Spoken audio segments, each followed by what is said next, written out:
Good evening, I am George Hayes, in the ABC 1, 2, 3 studios in Huntsville, and we interrupt your regularly scheduled programming to bring your breaking news in the education field. For more information we take you to the field where news correspondent Margaret Welchfall is standing by outside the East Side School reporting on this breaking news.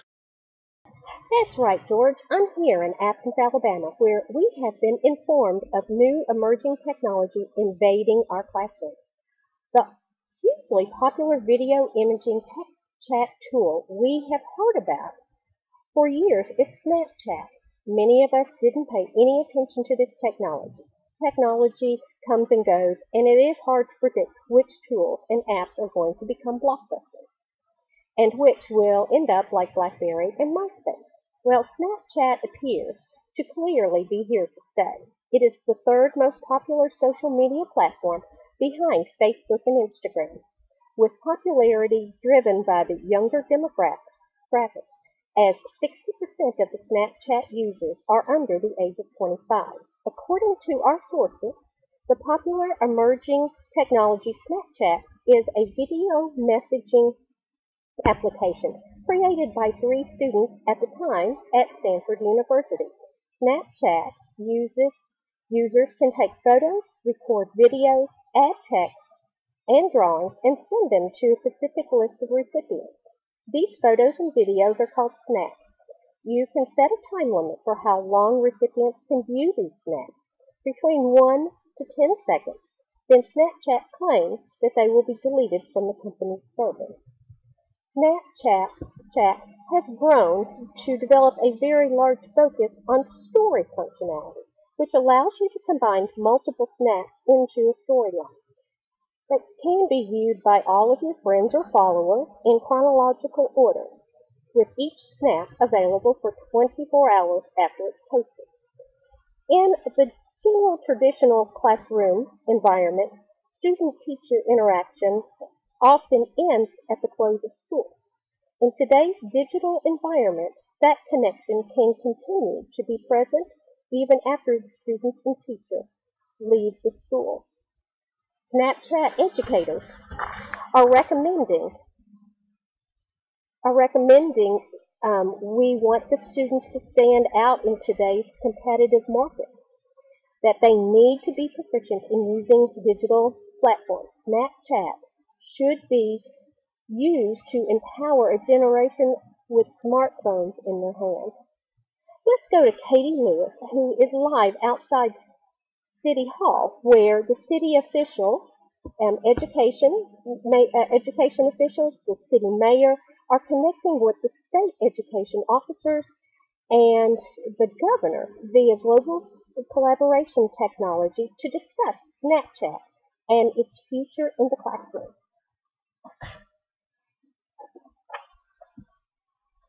That's right, Margaret. I am here where our city officials and experts are meeting to discuss the Snapchat in the classroom. They are addressing obstacles, disadvantages or drawbacks of this teaching tool. You know, Snapchat is different from Facebook, Twitter, and Instagram because it is not built on likes or content that drives traffic to another site. Snapchat has gotten so popular over the last year that most of its users are using it on a daily and hourly basis for communication and sharing. Some teachers are seeing it makes sense to use this emerging technology, as the students are already using it. Snapchat has around 100 million users worldwide, and according to one estimate, Snapchat is reporting an average of 9,000 snaps that are sent every second, making this a major player in the social media world and now our classrooms. Katie, what are some of the teachers saying about Snapchat in the classroom? The teachers that we talked with are saying that the first step of learning is paying attention, and this is very hard for students to do when they're constantly looking at their phones. As the old saying goes, if you can't beat 'em, join 'em. At this point, that is exactly what the teachers want to do. Thank you, Katie. That was Katie Lewis at our City Hall. We are going to go to Jill Thompson now to provide some insight on some obstacles, disadvantages, or drawbacks of the teaching tool. Jill? Thank you, Margaret. We want to inform our viewers about some of the drawbacks currently being discussed.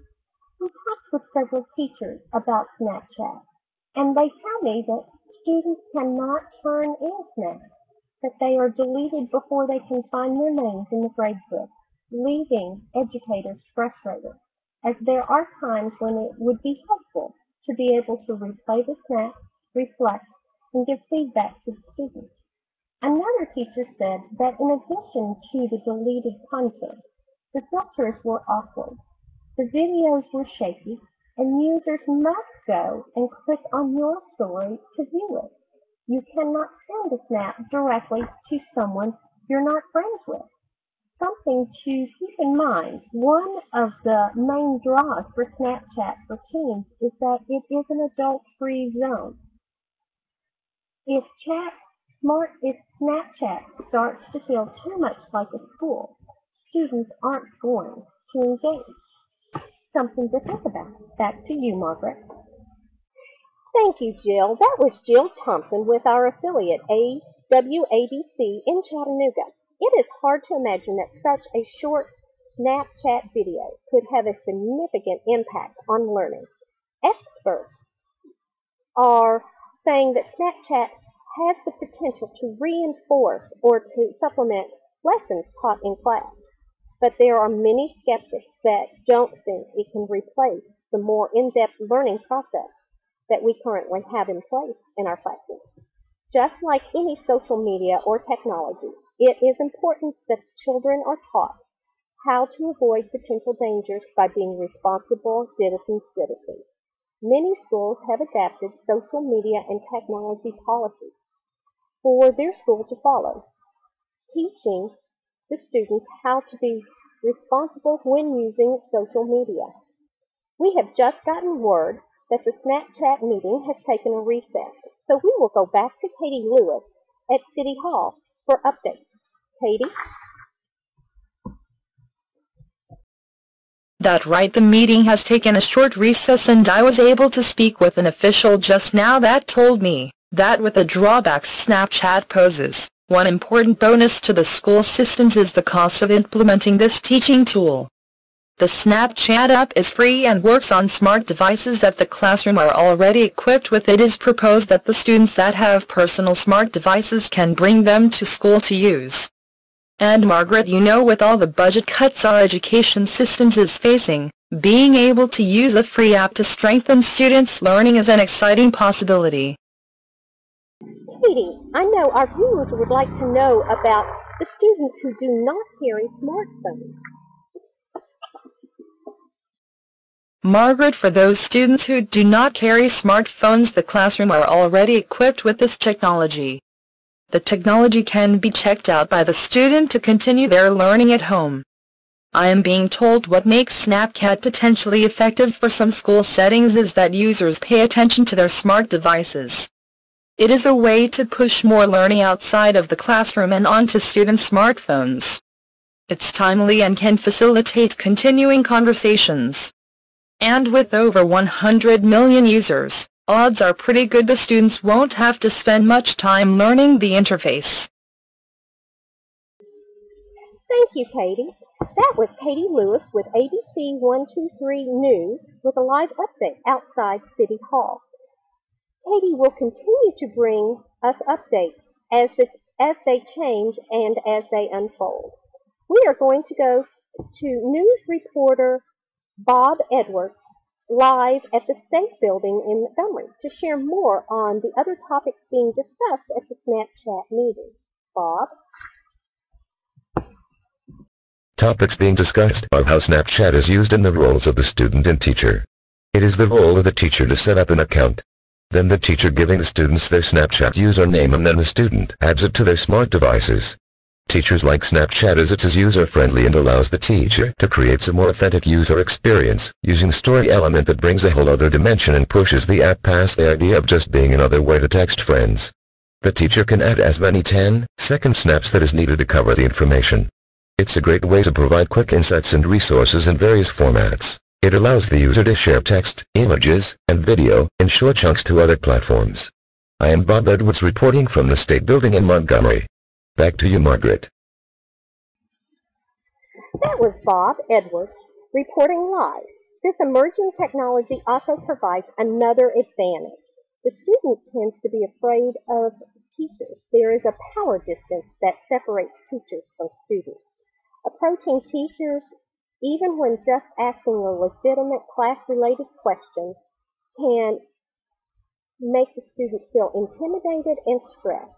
Using Snapchat is extremely helpful for teachers to facilitate students' learning and engagement in the classroom. I know many of our viewers would like to know how Snapchat is used for instruction in the classroom. Teachers can use Snapchat stories several different appropriate ways as a reminder of upcoming homework, projects, or a test, as a bite-sized lesson, or as a way to connect within a curriculum. Updates on Snapchat appear on a visual list for their friends. As soon as an update is created, it becomes first on the list of recent updates. This can be especially effective when announcing a last-minute change or reminder that an assignment is due. Snapchat seems particularly adapt to situations where students need to repeated attempts at solving problems or science experiments. In situations where students might need to practice, need one-on-one private sessions, and they can practice performing for public. That's a good way. It is especially relevant for language learners. Students can use Snapchat like a set of flashcards, with a teacher sending a word to the student and requesting a response in the form of a video or a picture that best defines the word. This can be used for advanced vocabulary or foreign language lessons.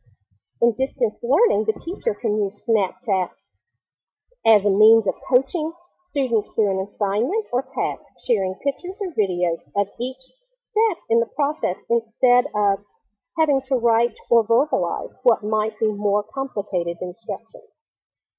Educators are trying to encourage their students to get physically involved into their education. Using Snapchat, students can create and share videos that depict the stages of an assignment, such as the science experiment, acting out a play or parts of a book. The story functionality obviously allows students to create a visual narrative of the book or topic. Snapchat is great for collaboration. With students using Snapchat already, it might be the best option for students to work together. Also, the app could be used to loop in parents into their child's learning.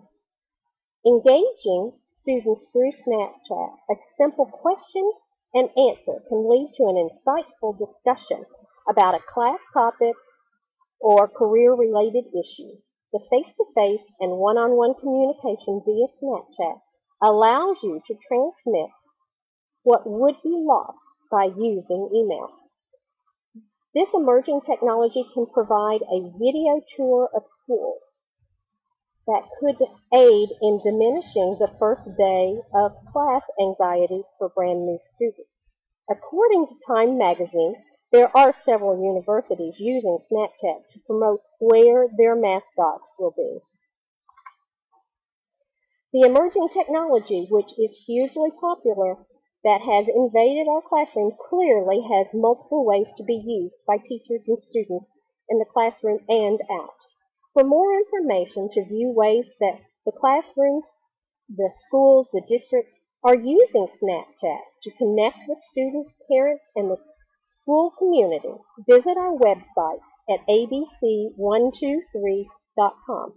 I am Margaret Welch reporting live on the breaking news of the emerging technology invading our classrooms, Snapchat.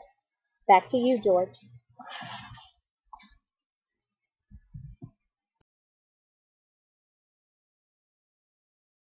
Thank you, Margaret. Stay tuned, we will continue to bring you the latest on this breaking story, or visit us on our website for the latest.